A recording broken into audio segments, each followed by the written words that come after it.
आज सिंदूरी रंग की चर्चा हर जगह है, लेकिन ऐसा लग रहा है जैसे एक रंग डोनाल्ड ट्रंप के दिमाग में भी है। ट्रंप भारत पाकिस्तान के बीच सीज फायर के क्रेडिट वाले रंग में अपने आप को रंगना चाहते हैं। इसके लिए सीज फायर के बाद से ट्रंप एक के बाद एक बयान दे रहे हैं। ये लगातार कह रहे हैं कि उन्होंने भारत और पाकिस्तान के बीच तनाव को खत्म कर दिया। सोशल मीडिया से लेकर सऊदी अरब तक में ट्रंप ने इस पर बयान दिया। पिछले 12 दिन में ट्रंप ने 7वीं बार सीज फायर का क्रेडिट लेने की कोशिश की है। हालांकि भारत ने ट्रंप के सीज फायर क्रेडिट वाले इस गुब्बारे की एक बार फिर हवा निकाल दी है। भारत के विदेश मंत्री एस जयशंकर ने साफ कर दिया है कि सीज फायर के लिए पाकिस्तान ने ही अनुरोध किया था। भारत का रुख इतना साफ होने के बाद भी ट्रंप जहां जाते हैं सीज फायर पर एक नया बयान दे ही देते हैं, जिसका सीधा सा मतलब यह है कि ट्रंप हर हाल में ये चाहते हैं कि उन्हें सीज फायर का क्रेडिट मिले। 10 मई को सबसे पहले डोनाल्ड ट्रंप ने सोशल मीडिया पर भारत और पाकिस्तान सीज फायर की जानकारी दी। ये कहा कि यह सीज फायर अमेरिका की मध्यस्थता से हुआ है, लेकिन भारत ने अपने बयान में यह साफ किया कि सीज फायर के लिए पाकिस्तान के डीजीएमओ ने फोन किया था। इसके एक दिन बाद ही ट्रंप 2 कदम और आगे बढ़े, कहा कि वो कश्मीर पर भी मध्यस्थता के लिए तैयार है, जबकि भारत का साफ स्टैंड है कि कश्मीर पर किसी की भी मध्यस्थता मंजूर नहीं की जाएगी।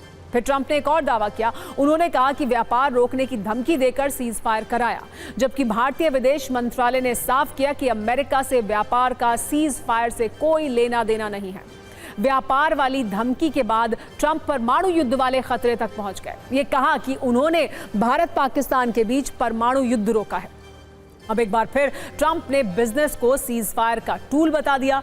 सीज फायर का क्रेडिट लेने के लिए ट्रंप अभी कितने और बयान देंगे ये कह पाना मुश्किल है, क्योंकि बार बार बयान बदलना और अपने ही बयानों से यू टर्न लेना ट्रंप की पुरानी आदत है। सबसे पहले उन्होंने ये कहा था कि उनका भारत पाकिस्तान के तनाव से कोई लेना देना ही नहीं है, दोनों देश आपस में निपटेंगे। लेकिन जब तनाव खत्म हुआ तो वही ट्रंप सुपर हीरो बनकर क्रेडिट लपकने के लिए निकल पड़े। कहने लगे मैंने युद्ध रुकवा दिया है। लेकिन ट्रंप किसी बयान से यू टर्न ना ले, ऐसा कैसे हो सकता है? ट्रंप ने फिर बयान दिया कि उन्होंने युद्ध नहीं रुकवाया, उन्होंने तो बस इसमें मदद की थी। जब ट्रंप की क्रेडिट वाली भूख नहीं मिटी तो फिर से यू टर्न लेकर मैंने युद्ध रुकवाया वाले मोड़ पर पहुंच गए। ट्रंप ने भारत पाकिस्तान के बीच सीज फायर के क्रेडिट तक पहुंचने के लिए किस तरह अपने बयानों की गाड़ी दौड़ाई है, उसे इस रील से समझिए।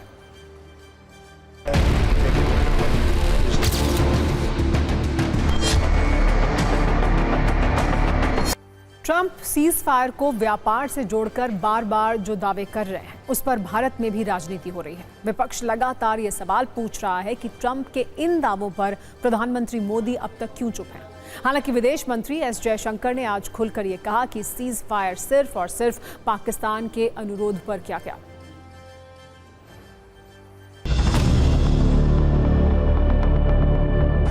11 दिन में 8 बार राष्ट्रपति ट्रंप ने दोहराया है कि मैंने भारत और पाकिस्तान को लुभाया है, धमकाया है और युद्ध विराम करवाया है। ये 8 बार उन्होंने कहा है 11 दिन में। और हमारे प्रधानमंत्री डोनाल्ड भाई के दोस्त चुप हैं, हमारे विदेश मंत्री चुप हैं।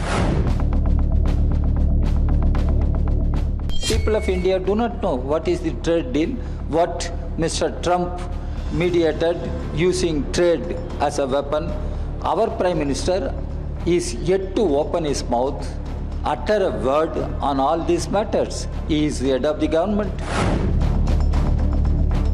And where was the U.S. in this process? Well, the U.S. was in the United States. I mean, obviously there were U.S. Secretary of State Rubio and Vice President Vance had called up. Rubio had spoken to me. Vance had spoken to our Prime Minister. They had their view, and they were talking to us, and they were talking to Pakistanis, as indeed were some other countries. Yep. I mean, the United States was not alone in this. I think there were some countries in the Gulf. There were some others as well. That happens naturally. When two countries are engaged in a conflict, it is natural that countries in the world call up and ask and try to sort of indicate their concern and what they can do in such a situation.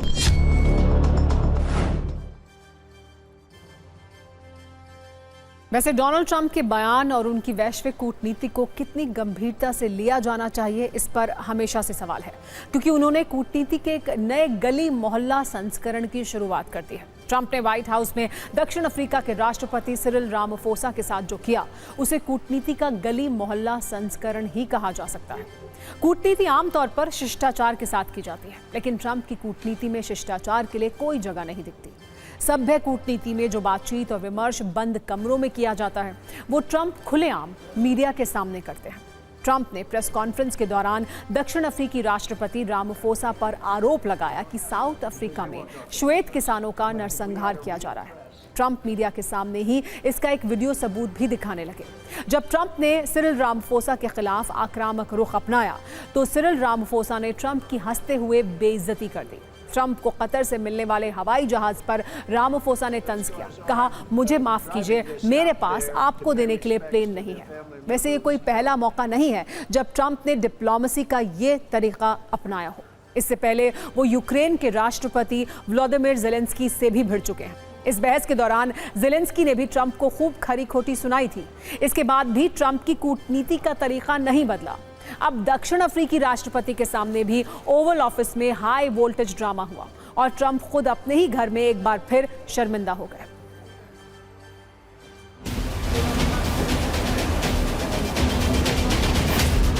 How was your meeting with the Pope's brother yesterday?